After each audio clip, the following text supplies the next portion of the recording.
Chris, we are live. Sammy, how are you? I'm wonderful. How are you doing? I'm hanging in there, a couple days out from Christmas, right?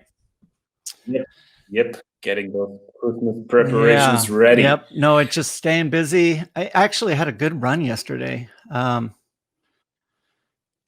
Really? How far did you beat Kipchoge? No, that was a good conversation though last week, wasn't that?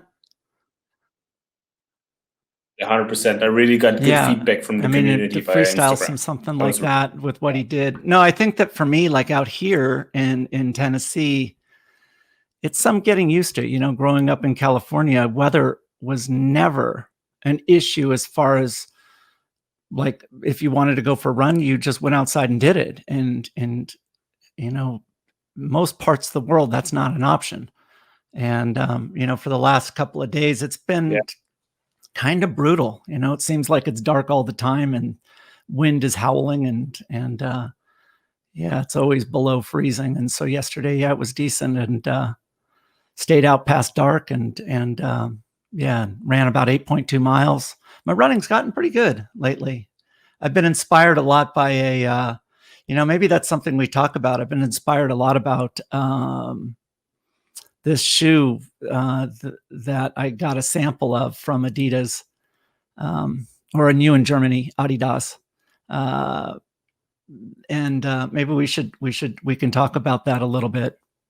But it's been inspiring. I mean, for me to find inspiration from a product is it's interesting because I'm always so skeptical of this is a generational shift. Oh, this is latest and greatest, all these big buzzwords and the shift in technology in product design is rarely better than the hype that they lay it out. And so, for me, these latest shoes like Kipchoge, what he wore now is called the Alpha Fly under the Nike brand.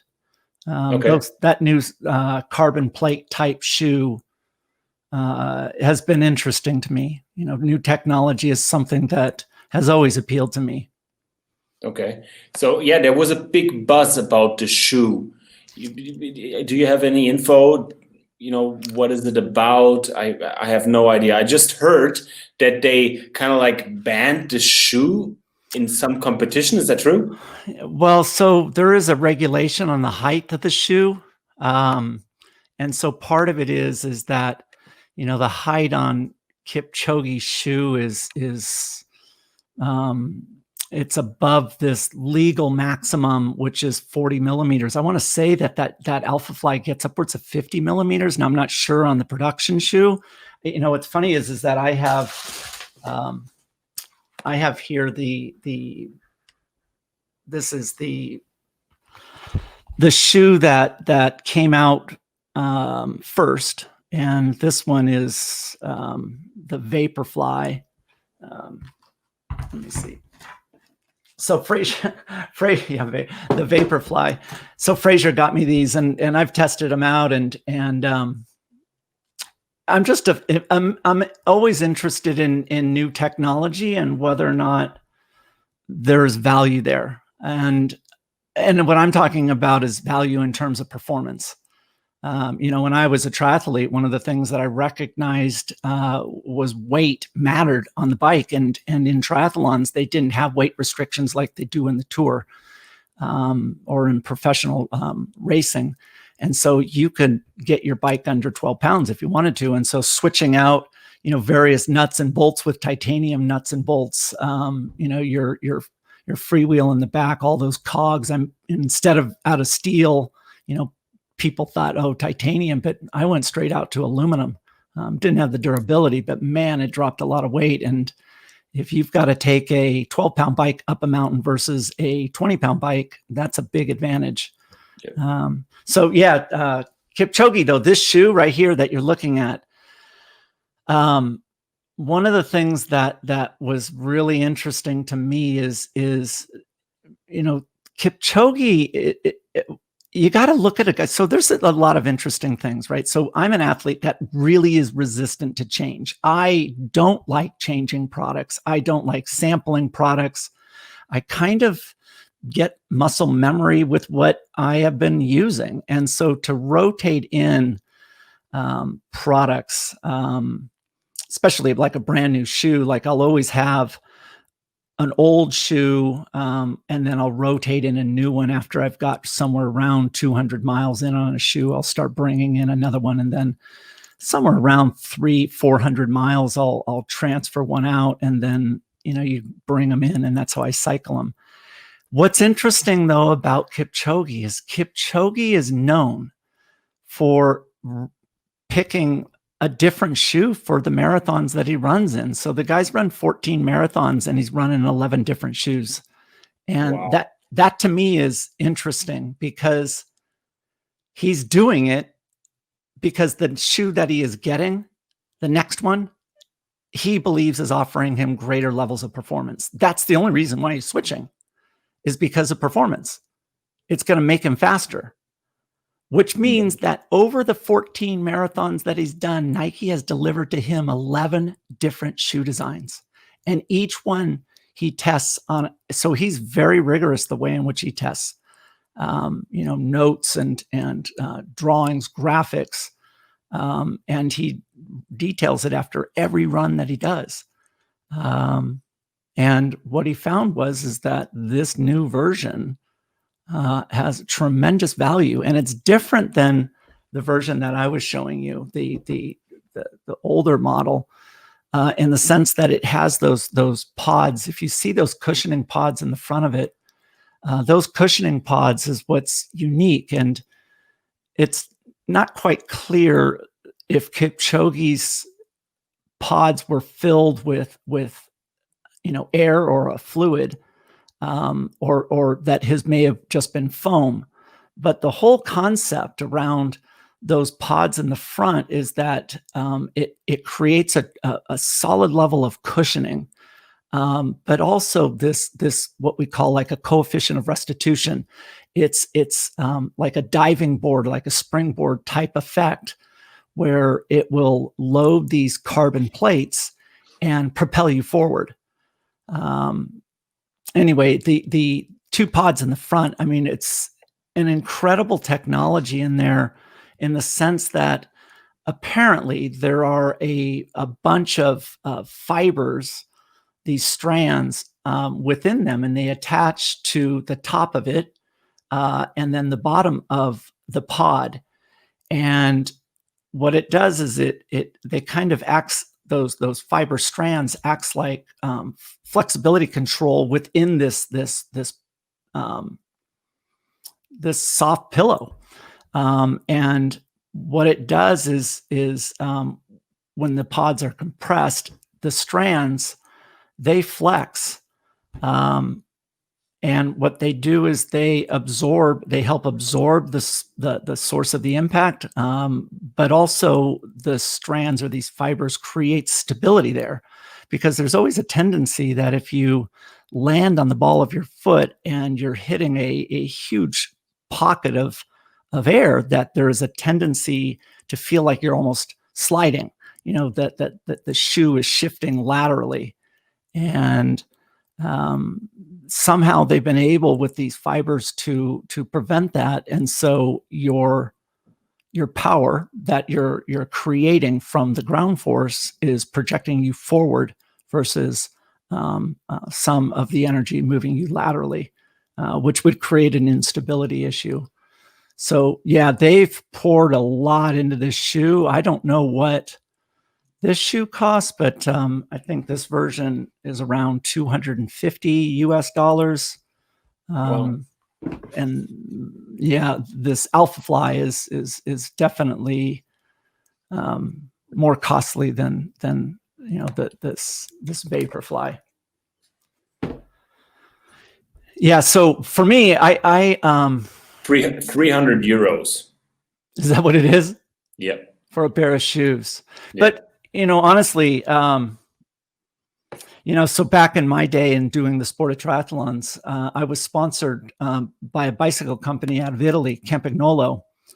And Campagnolo at this time, they were a true innovator. And one of the things that was recognized, was this aerodynamics, and can we improve aerodynamics through component selection? So I'm not talking about the positioning of the cyclist or the frame, but other components, and handlebar designs came out, and this is the time when disc wheels were being introduced, where instead of spokes, they would eliminate spokes, and they would either create a solid disc out of carbon fiber or some kind of a fiberglass. And then Campagnolo came out with something that was just unprecedented. They came out with a Kevlar disc wheel. This wheel, in a triathlon bike ride, which is 40 kilometers, about 25 miles, they said it would, in wind tunnel tests, if you did a 40K time trial on a bike in about an hour, that it would save you a minute of free time. Which, who doesn't want a free 1 minute of time? So you put in the effort of, like, you're riding, in 60 minutes, and then you're coming in 59 minutes. What an advantage that is. The difference on a top tier athlete to improve like that with just the switch of a component is a massive thing. Well, here was the kicker. The wheels from Campagnolo, and there was only a rear wheel, was $2,500. Well, who's going to buy that? Even if it's worth a minute, you're not going to be able to afford it. Well, since I was one of the only athletes that was sponsored by Campagnolo, I got it for free. Matter of fact, I still have it. And what a dramatic advantage it was. And so when Kipchoge, it's known that he's worn 11 different shoes in his 14 marathons. He's doing it because it provides a competitive advantage. Yeah, 100%. Yeah. And that to me is interesting, because my sensitivity from shoe design to shoe design, it's not necessarily about performance. Like so I'm sponsored by Reebok, and I'm a huge fan of what their running group has done, and they've really paid attention in shoe design. And one of the things that they have done in their shoe designs was eliminating any and all seams. And so right when you put that shoe on, there's a level of comfort that's noticeable. There's no hot spots in there. There's no catch points. And you can easily wear those shoes right out of the box with no socks. And that to me is a performance improvement, comfort. And believe me, I've worn shoes that, you trade comfort. Next thing you know, you're doing an Ironman, and you've worn a shoe that is lighter weight, and you do that because your shoes end up getting wet during the run in the marathon in the Hawaiian Ironman in Kona, and shoes get heavy, and it's like sprung weight in a car. You sure don't want your wheels to weigh that much, and so that rotational weight matters. And so, I would wear shoes that unfortunately were too light. And then next thing you know, you're running along, you're about 20 miles in, and you feel your toenail like running around in the inside of your shoe, and you're like, oh, that's not good. Not good. Did you ever lose a toenail or something like that? Oh my God, Sammy. Yeah, no, that's one of the things that, I talk about it, that CrossFitters, they talk about these rips in their hands and blisters, and it's almost like a life-threatening thing. And look down sometime and imagine your shoe, the front of it is colored in blood, and you still got another 10 miles to go. And then you feel a toenail in your shoe. Now, I never wore socks, and so that thing's, rolling around in there. And what is your thought process on that? When you feel the toenail sliding around in there. And for me, it was always one like, I cannot believe that I am running so fast and so hard, and my foot's swelling, that I actually popped my toenail off. And to me, it was like, man, I felt like it was kind of like I was pretty rad. I like the comment Philip Borowski made. Such a small difference, but multiplies by the amount of steps, rotations of the wheel, suddenly becomes huge. Yep, it's true.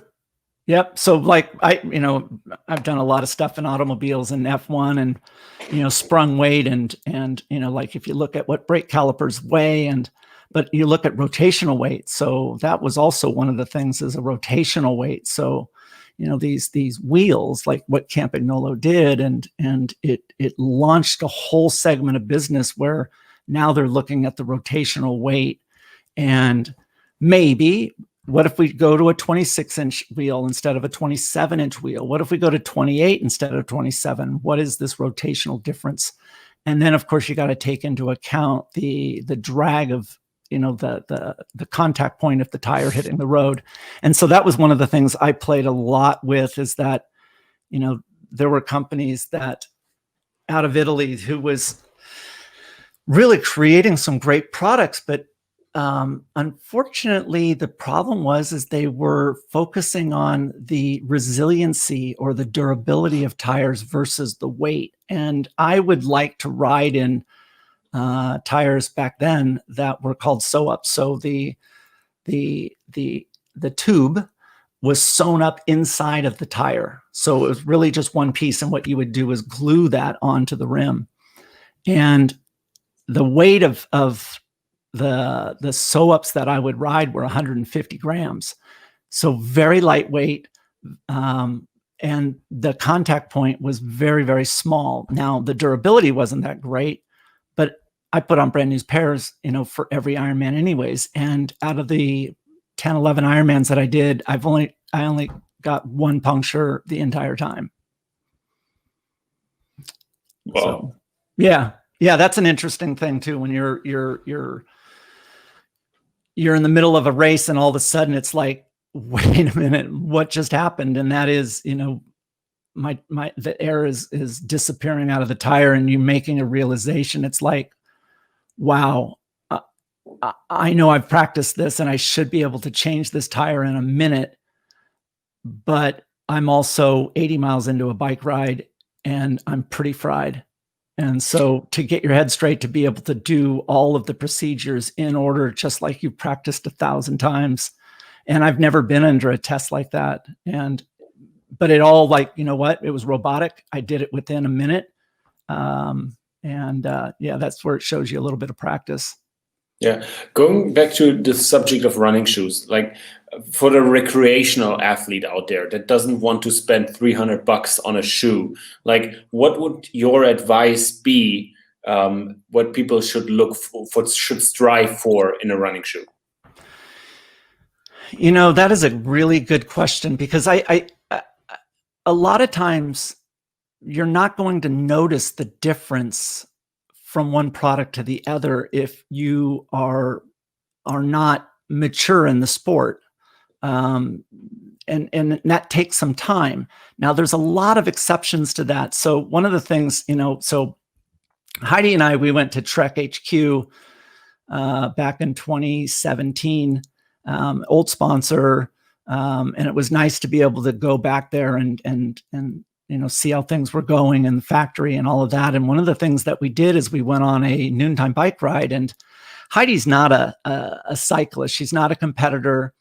And there was a decent group. There's probably 6, 7 of us. And what they did is they gave both myself and Heidi just a couple of loaner bikes that fit perfectly, full suspension mountain bikes. And Heidi had one that was it was way nicer than mine. Hers was probably a $12,000 to $13,000 bike. And it had, 5-inch, 6 inches of front travel and rear travel.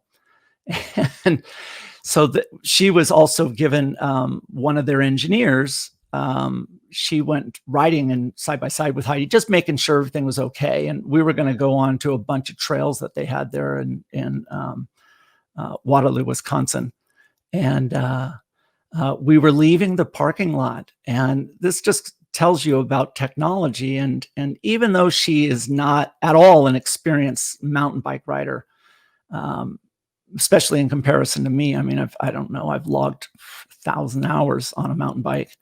So we're leaving the parking lot, and we have to go to the backside of their property. And so what we do is we leave the parking lot, and there's a sidewalk, and we all just jump the curb and ride up across the grassy field. And all of a sudden I realize, I'm like, oh my God, Heidi's behind. Oh no. And I turn around, and she's never jumped a curb before in her life. And she's got to pick the bike up, like as you're riding, like pop the front, wheel up, and hopefully have enough momentum where the rear wheel will carry over the top of the curb. I turn around and I'm like, oh no. Oh, and she was going to fly over the bars. I mean, that's what would happen. But this bike that she was on, it literally went over it like it was a little tiny, stone in the road. It just went up right over the top. It was 6 inches where it just like absorbed it like it was nothing. And she didn't even know that that's not normal. She just thought that that's what a bike can do. And so the thing is like, there is a value in that for anybody, that it provides something that is a more comfortable ride. But like, one of the things that they talk about is there's a bunch of different materials that bikes are made out of. You got steel frames, you got titanium frames, you got aluminum frames. And they talk about the resiliency of steel and the comfort that they provide. Well, then carbon fiber comes along, and they could do all of this layup of the fiber sheets to create any type of ride that they want. That there's enough flexibility in the use of those carbon fiber sheets that they can manipulate ride characteristics. A recreational rider's not going to even notice the difference of that. They won't even notice. And so that's the difference, is like, someday you may learn that you can appreciate that. But for me, I love training in a conventional steel road bike. I loved having, 28 millimeter tires, really big, wide tires, heavy rotational weight. And so I would then have an exact identical fitting bike that I would race in. So one bike weighed 28 pounds and the other bike weighed 13.5 pounds. And that shift, as soon as I got on the race bike, was a noticeable improvement. But I love training in things that were durable. And I would see a dramatic shift when I would get on that road bike. In terms of running shoes, one of the things that you would do is a similar process. So you would train in a road shoe, a training shoe, and a training shoe, they're heavier. They're let's say 10 ounces, 11 ounces. They're bigger. There's more material. There's more support. There's more structure behind it. They're better at absorbing shock. On the most extreme, you would have a track shoe, something with spikes. And those are very, very light, but there's not a lot of durability in them. And there's not a lot of comfort in them. And so part of it is that you need to figure out, as an athlete, and if we're talking about the sport of running, what is your preference in terms of training shoe? And then what is it that you like in terms of a racing flat? I have a bunch of different types of flats, but I really go for something that's minimalistic. That's really what I'm trying to target. Not a lot of material, not a lot of weight. So for me, I like to have something, like a 4-ounce shoe, something that's probably a third of the weight of a training shoe. Okay, so weight is something that you would advise the recreational athlete to pay attention to. Besides that, you can probably trust a brand like Reebok that they, come up with something that's good. Yeah. So one of the things that you want to think about is that when we run fast, we must deal with balance issues, stability, agility. And so a big cumbersome shoe that weighs 3 times the amount, it's hard to maneuver in. And so what you want to do is, if we're talking about racing, then what we're talking about is the extremes. But my preference is I like something that is in the 4-ounce range. And you know what? That Reebok has come out with stuff like that it fits incredibly well to the foot. And that's where the comfort piece comes in. I don't like wearing socks, and a lot of people want to know why. Because when you sweat and you don't wear a sock, the shoe bonds to your foot. It becomes a monolithic structure. And it feels like you don't have a shoe. It feels like an extension of your foot. And so when we're really talking about, gripping and ripping, then what you want is something that's, more monolithic in feel. And that's why this shoe, I was surprised that I liked it, because it's not what I would consider in my bucket list of things, attributes that I'm looking for in a performance shoe. Looks like a training shoe, but in fact, this is a high performance shoe. If you want to, run and gun, this is the one. This is it. It's a good product until Adidas comes along, and that's what we were talking about earlier. Is Adidas comes along, and I, read with great interest the results that were at the September marathon. Okay. Before we go to that, Philip Borowski has a really good question. Yeah. Coach, how often, distance-wise probably, should one change running shoes? Or maybe what indicators to look at when deciding if it's time for a new pair? Yeah, so it all comes down to the cushion of the product. So eventually, all of the compounds in the sole of the shoe get compressed. And so it's really whether or not the sole of the shoe still offers the cushioning and the stability. And normally that's somewhere around 300 miles. Now, it really depends on the type of runner that you are. So if you are a heel striker, and maybe a dramatic heel striker, and maybe you pronate, so you strike on the inside of your shoe, because of that, you may have damaged the rear of the shoe. You've created this stress concentration in the corner of the back heel of it. And so in that case, since you land there every single time, it might not last 300. And so like a guy like Kipchoge, he's 300 to 500 miles. That's what he'll put in on a pair of shoes, and he gets them for free. So there's something to say about the value of a broken in shoe. A lot of us, when I change out shoes, I pull out the insole of the old pair and put it in the new pair, just so it gives me a level of comfort. There's nothing more difficult than breaking in a new pair of shoes. Sweet. Thank you. Yeah. So this half marathon, I don't know if you could pull up some. There you go. You're so good. Yeah, this is really was impressive. So this is a world record time that was done in the half marathon, and this time it's legit.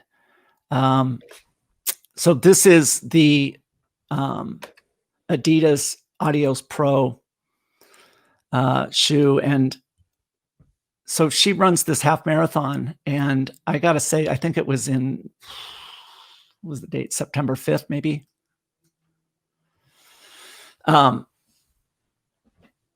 Anyway, so her name, Paris Chiri.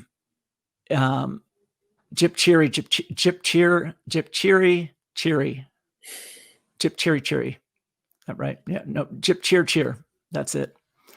So it's the fastest time ever by a woman, and brand new pair of shoes, production shoe.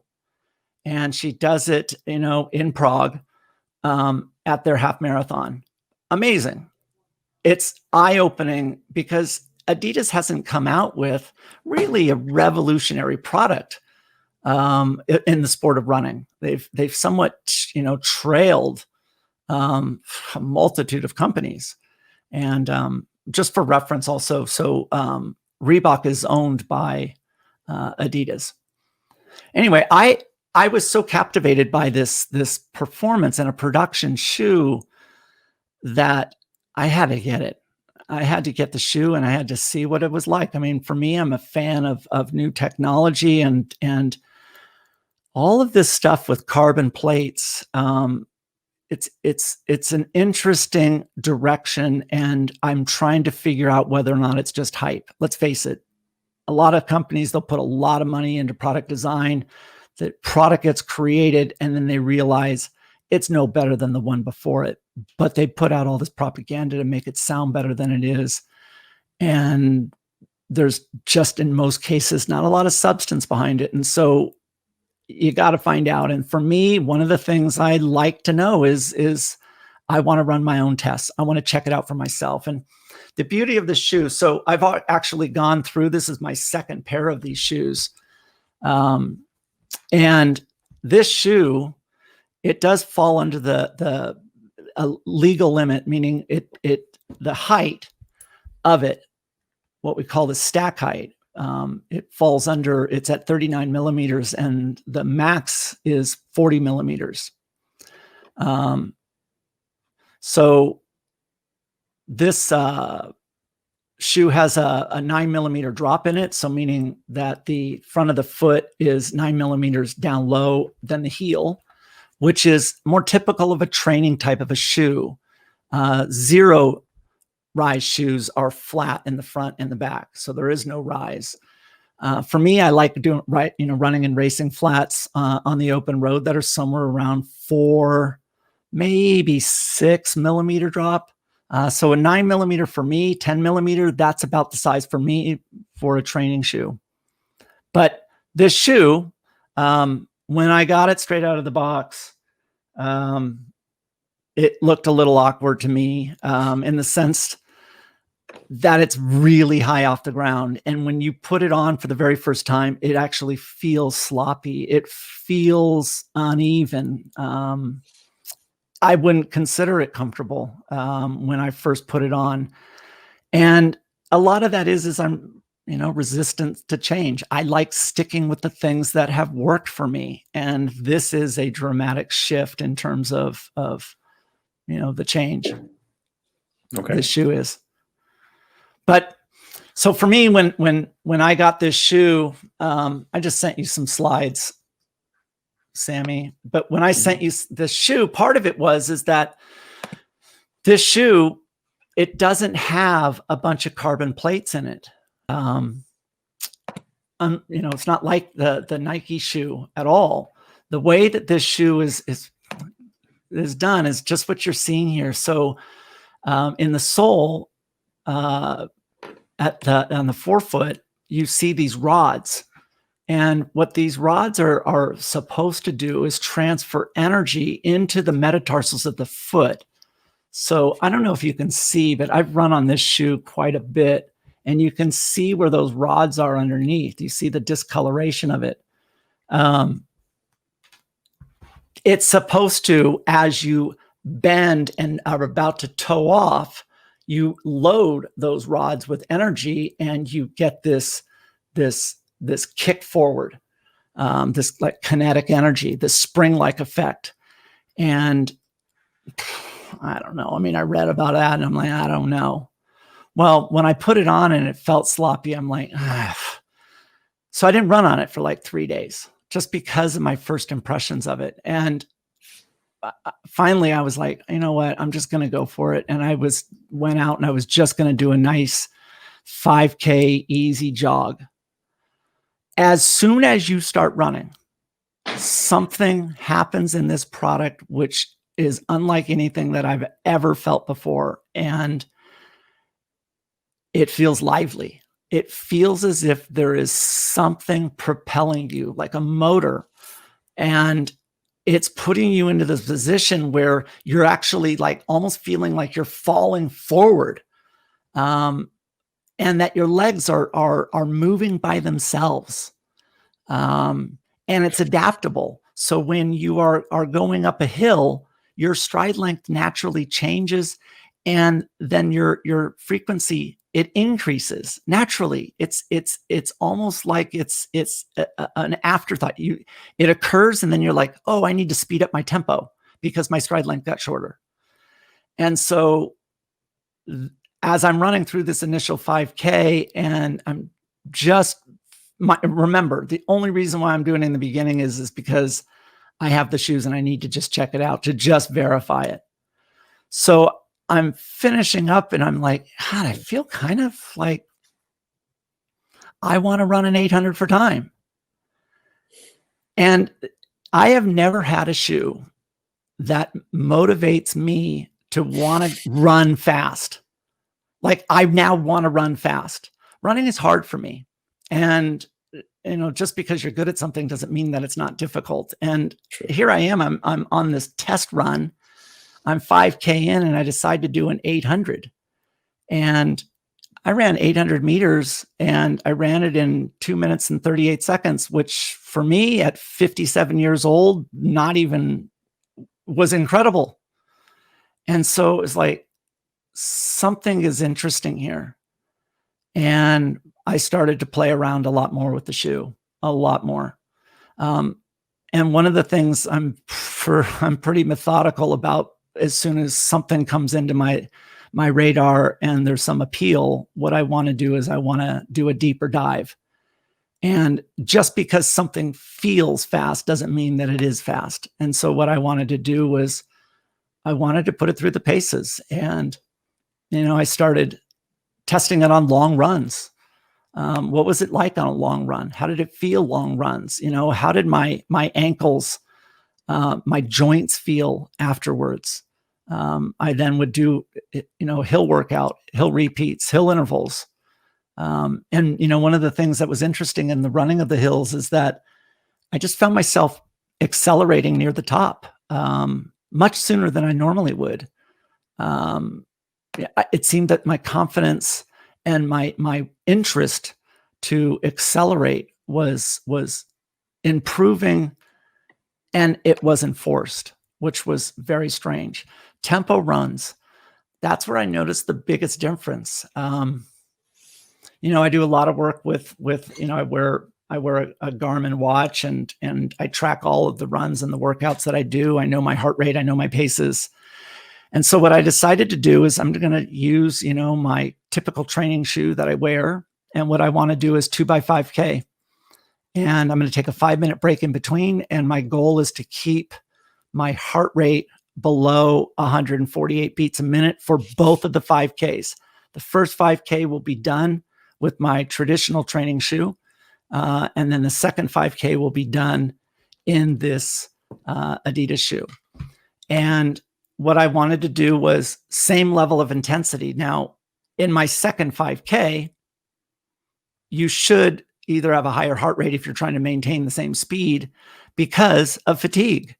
And so I was expecting to be slightly slower in the Adidas shoe. And so what I sent you, Sammy, was the different examples of so here's the layout of what I did. And the top one is my heart rate, and the bottom one is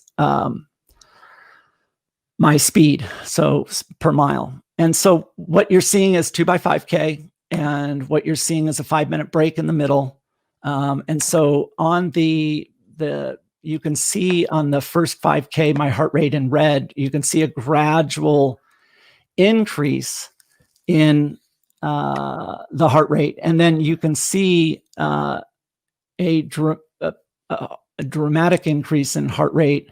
It happens much faster in my second one. And that's part of being warmed up, is that your aerobic system is ready to go, and it doesn't take as long for your heart rate to get up to its optimal temperature or beats per minute. And so I then took these and I wanted to overlay them and just get an idea. Can you put up one of those overlays, Sammy?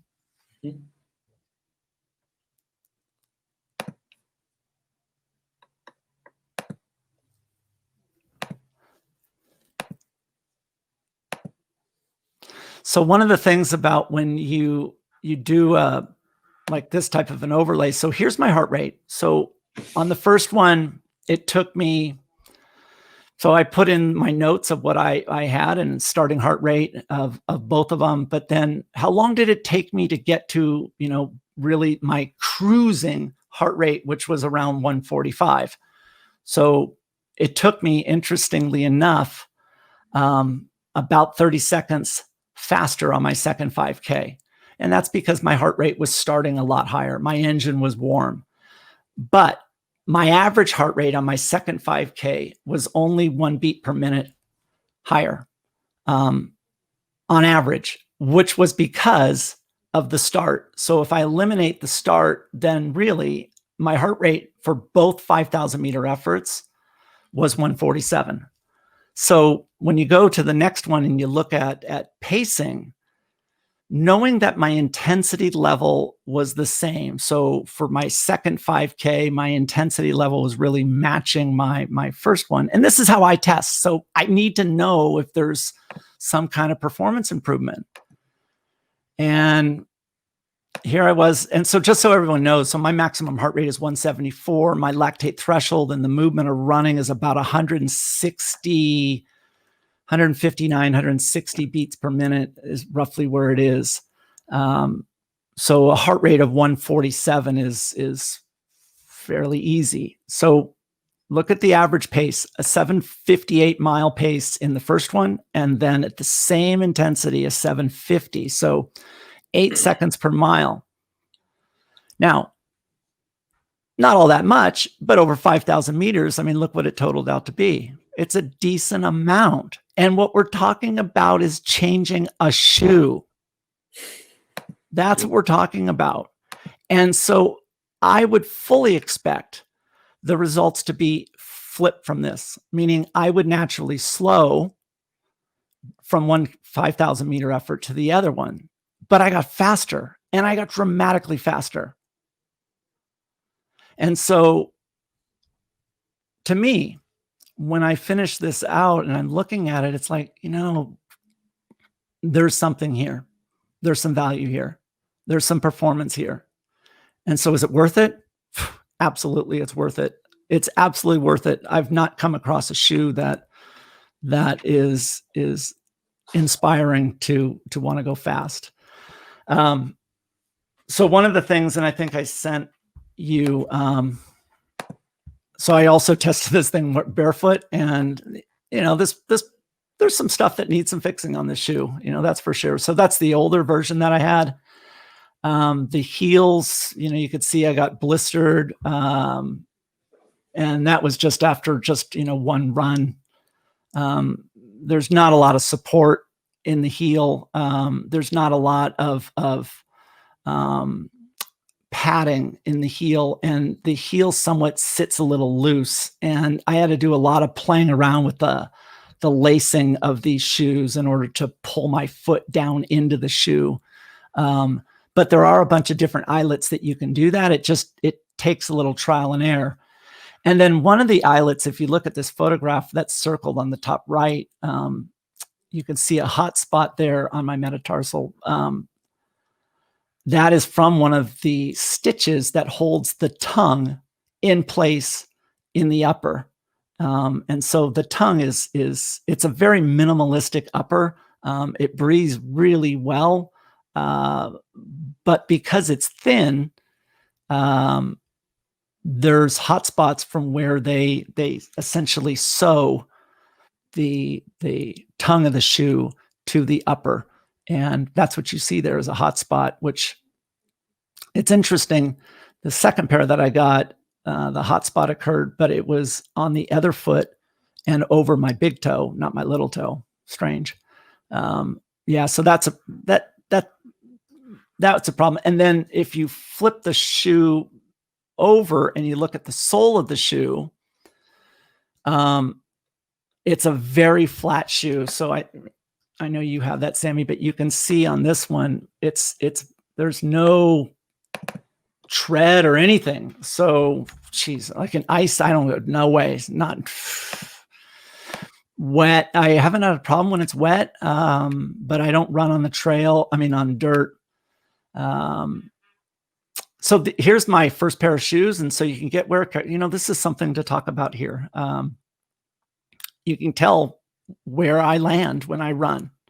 But you can look at wear characteristics. You could see those Kevlar rods. I mean, those carbon fiber rods that are there, but you can also see where I land. So this pair of shoes had somewhere 300 plus miles on it. Again, I tracked all of the types of miles that I ran in these shoes. Let's see, I wrote that down. 68.2% of my miles were easy to moderate intensity, and then 31.8% were hard, high intensities. I ran, let's see, 265 miles on these shoes is what I ran, but a lot of it was hard. So, I mean, to put in, 32% of high intensity hard running, that's a lot. So if we look at this strike here, I mean, that's a mid-foot strike. So just so we talk about the 3 different foot strikes. So a heel strike is landing on the heel. A mid-foot strike is really timing it so that you're flat, where you land on the ball of the foot and the heel of the foot at the same time. And then a 4-foot strike or a toe strike would be more towards the toes. Now, when you're running fast, there is a natural tendency to lean forward and to land more on the balls of the foot. So when we talk about lean, what we're talking about is a lean from the ankles. So when you look at a sprinter like Usain Bolt, or even Kipchoge when he ran, because he was running, 535 or 435 miles for 26.2 miles, he was more towards the ball of the foot. I want to say a 4.5% lean gets you a 4-minute and 30-second mile time. So we're not talking about a significant lean. Now, they also talk about a toe strike, and people think, oh, that must be the same as landing upon, the 4-foot strike.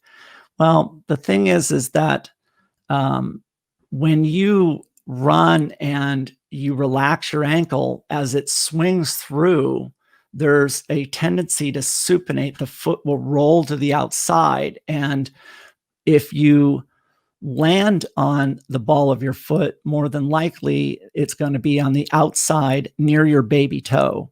So yeah, they call like a toe strike. That would be more like landing where your baby toe is, which is where my foot lands and makes contact first. But in reality, it's a mid-foot strike. Now, when I land, my heel is probably off the ground by 1/8 to 1/4 of an inch, but my heel makes contact shortly after the ball of my foot makes contact with the ground.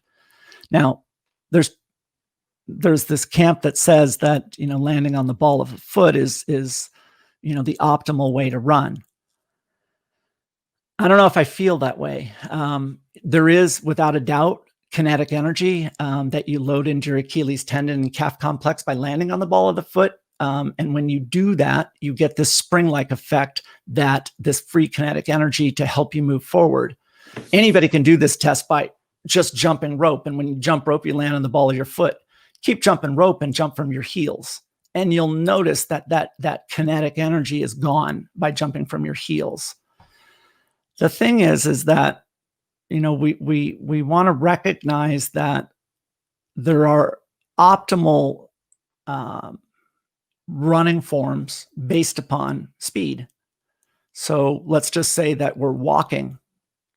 Then is it optimal to land on the ball of your foot? Is that the most efficient way to walk, is land on the ball of your foot? And everybody heel strikes when they walk.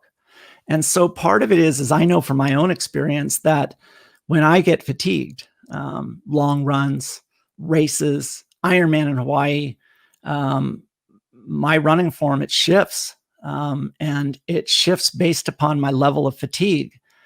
Running on the ball of your foot it takes a lot more power than shuffling. And when you shuffle, there is a efficiency in landing on the heel and rolling through the foot. And that's why these shoes are designed for both types.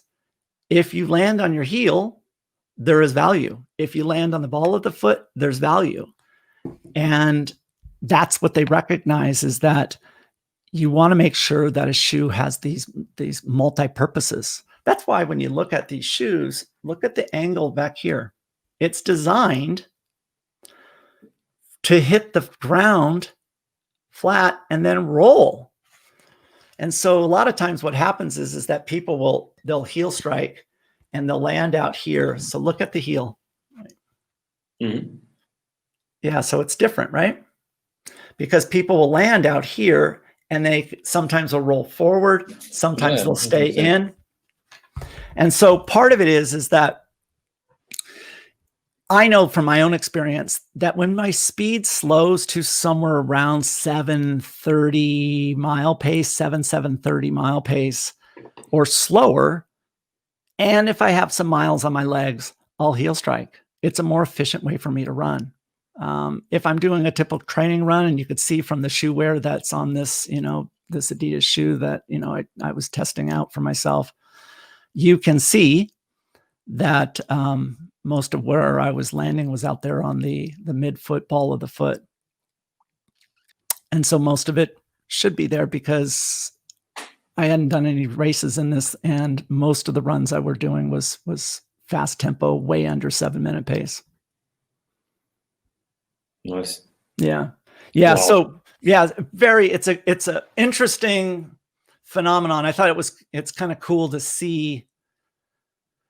Just because someone says it's better doesn't mean it's better. Show me. Yeah. Show me. One question. Why would you run without socks? Well, so that's what I said earlier, is that I like when I run without socks, like this shoe, this Reebok shoe. This is a shoe that I've worn without socks. And the reason is because when you sweat, the shoe bonds to the foot. It glues to the foot. And so it creates this monolithic structure, this one-piece structure. And so when you run, it doesn't feel like you have a shoe. This Adidas shoe, when you walk on it, you're walking in this shoe. It's sloppy. It's not a walking shoe. This shoe is made to run fast. And the faster you run, the more comfortable it gets. It's almost like a race car. It settles into that 180 mile an hour speed. That's what that shoe is. And so for me, one of the characteristics in a high performance shoe is, does it have good balance and stability and agility? Can you cut well in it? Can you turn well? And without a doubt, all of those types of performance qualities go up without wearing socks. Okay, we get an interesting comment. Heel toe striking, I find manipulating it a bit helpful in different CrossFit workouts, so I can rest, protect quads or hamstrings a bit, taking other movements into consideration. Where'd you figure that from? That's from me. So one of the things that I've talked about a lot, and you know what, this smart comment, is the manipulation of foot strike based upon the workout. And we know that we land on the ball of our foot, midfoot or a forefoot strike, that what we're doing is we're activating our quads. And likewise, if we heel strike, the hamstrings are the things that get activated, the muscle groups that get activated. So one of the things that I teach, and I've been teaching for a long time, is manipulating or learning the skill of how to manipulate foot strike based upon the workout. And part of it is that you want to always look at a workout, and if it's a combination of running with some type of a lift, how do you maximize performance? And that's what we always want to do, is maximize performance in workouts. And if we maximize performance in the workout, then that maximizes our adaptation. So if we have a workout that has front squats in it and running, then one of the things that we do know is that when we do our front squats, we're going to have quad activation. And if we run and we're on a midfoot strike or forefoot strike, we're going to have quad activation. And it might be beneficial to develop the ability to manipulate your foot strike and to heel strike intentionally to preserve the integrity of your quads for the front squat. Likewise, if you had a workout that had, let's say GHD sit-ups and running or deadlifts with hamstring activation, back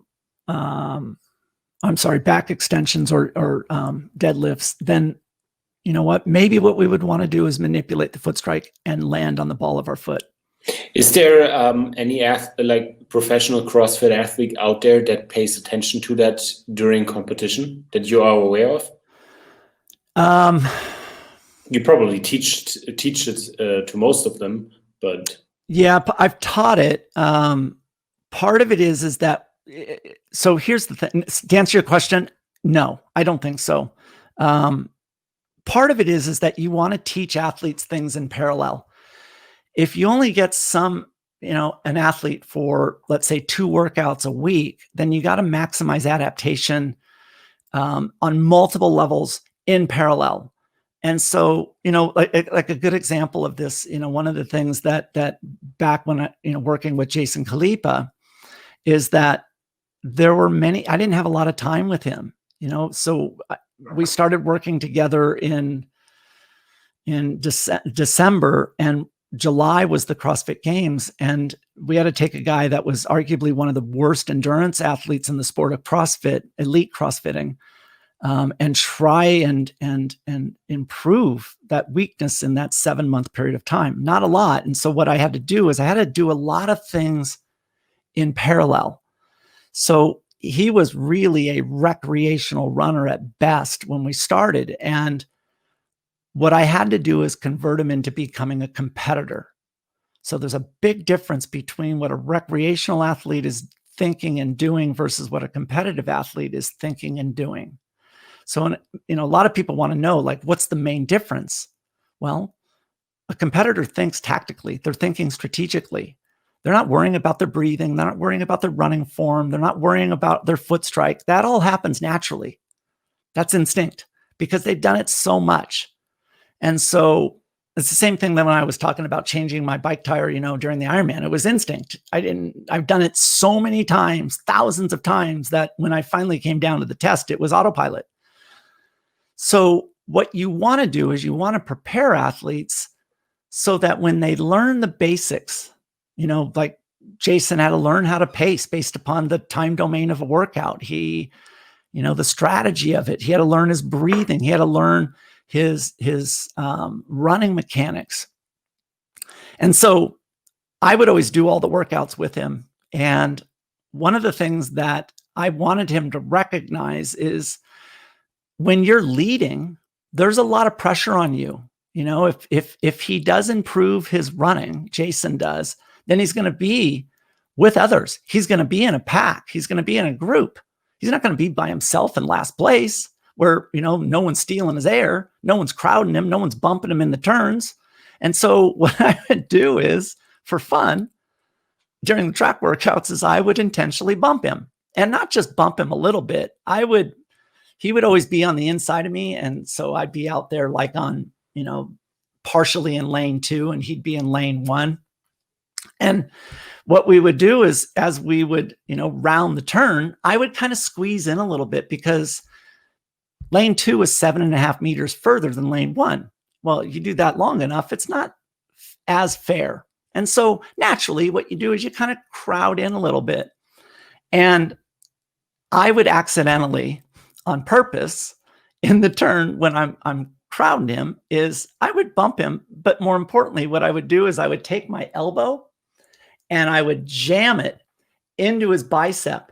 And when I would do that, I would kind of push off a little bit and push him back a little bit. And I would pretend, oh man, sorry, bro. Sorry. Oh man, like it was an accident. Until one time we were probably 3.5, 4 months into working out together. And we were rounding the turn, and I'm all, that's good enough time as any. And I crowd him in the turn. Next thing you know, I take my elbow back and I jam him in his bicep. And he turns as we're running and he said, you do that again to me, I'm going to flip you with my elbow and I'm going to fly you from lane 1 all the way to lane 9. And then that 4-foot chain link fence, I'm going to flip you, make sure you're going fast enough where you're going to fly over that fence. And I'm like, and he's like, I'll do it too. I'm like, and I stopped in the middle of the interval and he kind of like slows down. He's like 10 meters in front of me. And he turns around. He's like, what? Did I offend you or something? And I'm like, I'm so proud of you. And he's like, I am so, because we always had these dialogue like mismatches. And he's like, I'm so confused. I threaten you and now you're proud of me. Why are you proud of me? And I'm like, because I'm playing a game. Now that I'm playing a game. And I said to him, I said, you know what? I will never treat you that way ever again. And you want to know why? Because you're no longer just some recreational athlete working on his mechanics while running, working on his pacing, working on his breathing, that you're now a competitor. And I never treated him that way. And I never looked at him that way ever again. He was now a threat to me in workouts. He was aware of a tactical issue or a tactical advantage. Wow. Yeah. And so that's where you want to teach people that, when I'm running side by side, hey, is the sun covered by clouds or is it direct on us? Do you know that? And so that's what you want, is you want them to become competitors, and they don't know what a competitor is because they haven't been there.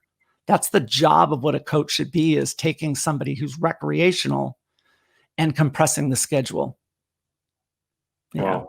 Yeah. I love it. I love it. We just did an hour and almost 10 minutes. Perfect. We should end on a high note. That was really, really cool. Always good, Sammy.